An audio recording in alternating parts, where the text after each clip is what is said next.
કેમ છો મારા કલેજા? મજામાં જશો તો ફરી એક આપણા નવા બ્લોગમાં સ્વાગત છે તમારા બધા. ને તમને તો એમ થતું છે ને અહીંયા થયા વગરનો બ્લોગ શરૂ કર્યો. આપણે જવું છે પેલા વાળ કપાવવા અને આવી ગયા છે પેલા સીધા કારખાને. થોડુંક કામ બામ છે તો જોઈ લઈએ, કામ પતાવી દેવી અને સીધા ભાગવી અમિતભાઈ આવે એટલે વાળ કપાવવા. આપણે કાલે શીખતા આટલું કર્યું છે કામ. કાલનું આપણું આટલું કામ અને બાકીનું થોડુંક કપાઈ ગયું છે, એ અહીંયા મેં કહેલું છે. તો કન્ટિન્યુ તમે ડેલી બ્લોગમાં બન્યા રહીજો. આપણે ડેલી બ્લોગ પાછા બનાવવાના જ છે હવે દરરોજ. હા તો હાલો આગળ મળવી. આપણે અમિતભાઈ આવી ગયા છે ને આપણે નીકળી ગયા છીએ હવે વાળ કપાવવા. અને વાળ કપાવવાનું કારણ તો એ છે કે મારા ભાઈઓના લગ્ન આવે તો તૈયાર થઈને તો રખડવું પડે કાંઈક એકાદી છોકરી બોકરી મળી જાય તો અમિતભાઈને તો મળી જાય. આપણે જે ગોતવાની બાકી છે ચાલો હવે સીધા ના જઈને મળવી. આપણે પહોંચી ગયા છીએ વાળંદની દુકાને અને વાળ કપાવવાના અમિતભાઈ કરે છે ગાડી પાક. ચાલો હવે આપણે જઈએ અંદર તો વાળ કપાવી.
બંટીભાઈ આપણા વાળ કાપી નાખ્યા છે ને આપણે આવી છીએ સીધા ઘરે. ઘરે જઈને કારખાને જવાનું, કારખાને લોટ નાખવા જવાનું. અમિતભાઈ ગાડી હાકે છે અને આપણે પહોંચી ગયા છે વાઘાવાડી રોડ ઉપર. ચાલો હવે કારખાને જઈને પછી મળવી. તો આપણે આવી ગયા છીએ હવે મેડિકલે અને રાહુલભાઈ જો કાંક દો આ દવા આપવાની છે બધી. હા ભાઈ વિરમ દવા લેવા આવ્યા છે ડબલિયા માણસો. ઓ ડબલિયા રાહુલભાઈ હવે દવા કાઢે છે તો દવા લઈને આપણે જવાનું સીધું સુનિલભાઈના ઘરે. તો સુનિલભાઈના ઘરે જઈને પછી જવાનું છે આપણે ભૂંગળા લેવા આ ડબલિયા આરવર. હા એ લખી એટલી જ આપજો રાહુલભાઈ, નકર કોકને છોકરા ટાળી દેશો તમે દવામાં જવાનું. ચાલો આગળ આપણે સુનિલભાઈના ઘરે પહોંચી ગયા છે ને આ ભાઈ થોડાક કાંડ કરતા હતા પણ બધું માયા જાળ હંકેલી લીધી ને તમારી. લગ્નમાં શાંતિથી બેઠજો. અને આપણે વરાજાભાઈ બેઠા છીએ. 13 તારીખે ડીજે છે, 14 તારીખે જમણવાર ને 15 તારીખે ભાઈની જાન. આવી જાજો બધા. બધા આવી જાજો. કંકોત્રી ભલે ન દે પણ ઓલા વિડીયો કેમ બનાવે કોમેડી, બધાના ઘરે જઈને 1000 કંકોત્રી છપાવીને એકના ઘરે પગાડી દેવી. તારું કઈ કેવું છે દારૂડિયા? હા તો હાલો હવે આપણે જવાનું છે બહાર. આપણે પાવ ભાવનો ઓર્ડર દઈ દીધો છે ને પાવ જો ભાઈની હાથમાં છે. 200 ભાવનો ઓર્ડર દઈ દીધો છે, ભૂંગળાનો ઓર્ડર દઈ દીધો છે ને હવે આપણે ભાગવી છે સીધા આટા ટલ્લાને આશીર્વાદ કરવી છે. વિરમભાઈ ભેગા છે પાછળ જો ચશ્મા વેરી નો ભાઈ રાણો ચાલો હવે આગળ કન્ટિન્યુ બ્લોગમાં બન્યા રહેજો તો મજા આવશે મારા લઈ જાઓ. આ તો બધું કામ પતાવી દીધું ને પછી આપણે અહીંયા બેઠવાના. હાર્દિકભાઈ પણ આપણી હારો બેઠા છીએ અને હાંજ પડી ગઈ છે ને હાંજ પડેલા ને આપણે બેઠવા સાના મને વ્યવા કામ આજ કાંઈ છે નહીં. આપણે આવડતું નથી એટલે કામ આપણી હાટું હોય જ નહીં. ચાલો હવે કન્ટિન્યુ બ્લોગમાં બન્યા. બહાર નીકળી ગયા છે આટા ટલ્લાને આશીર્વાદ કરવા. સંજયભાઈ આક્યા છે તો આપણે રખડતા તો ભાઈ આગળ બેઠીને સુઈ ગયા આરામથી. અને સંજયભાઈ ડાઇવિંગ કરે છે, હાર્દિકભાઈ પાછળ બેઠા છે ને ચડાવી છે ભાઈ ઉભા રોડે. આજે તો રોડ માપી જ લેવાનો છે. મોરે મોરો હો ભાઈ.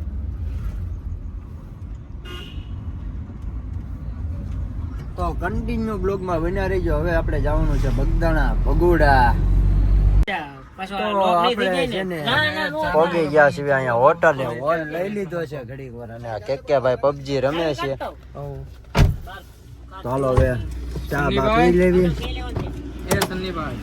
અને રાકેશભાઈ જો બહાર ઉભા છે અને સંજયભાઈ ના બાંગો નાખે છે અને કેકે ભાઈ અંદર.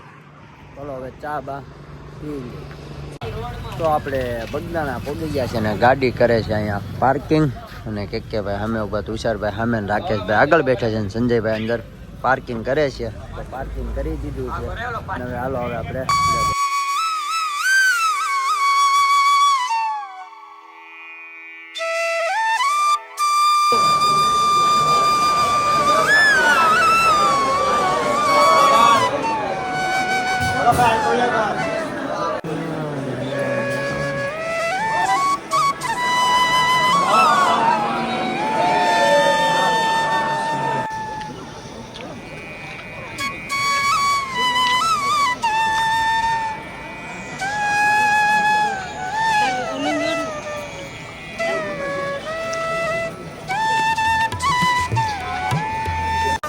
તો આપણે દર્શન કરી લીધા. રાકેશભાઈ નો ફોટો પાડવાનો છે ને અમે કે નથી અમારા ગરીબ માણસોના ફોટા. બસ પાડી દો આટલું શૂટિંગ લઈને તારો. કાંઈ વાંધો નહીં મોટા ભાઈ. તો દર્શન અમે કરી લીધા ને તમે બધા કરી લેજો. એ કહેતા શું કર્યું ઓલા સંજય? જય જય સીતારામ.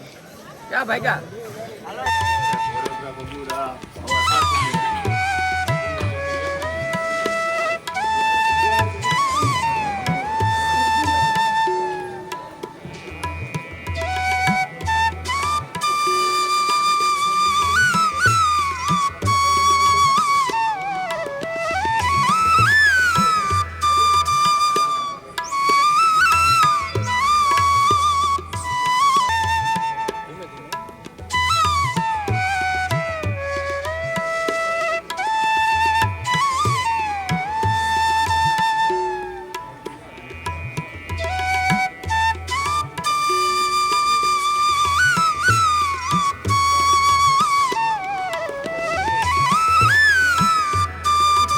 આપણે ભગુડા દર્શન કરી લીધા છે ને ભાઈ અને ફોટા પાડે છે. તુષારભાઈ અહીંયા ફોટા પાડવા હાટું પોચ દઈને ઊભા રહી ગયા છે. તો ફોટા પાડી લ્યો, આપણે એકાદો પડાવી લઈએ. તો આપણે ઘરે પહોંચી ગયા છે ને તમને આ બ્લોગ મજા આવ્યો હોય તો લાઈક કરી નાખજો, ચેનલને કરી નાખજો સબસ્ક્રાઈબ અને બાય ગુડ નાઇટ બધા ભાઈઓને.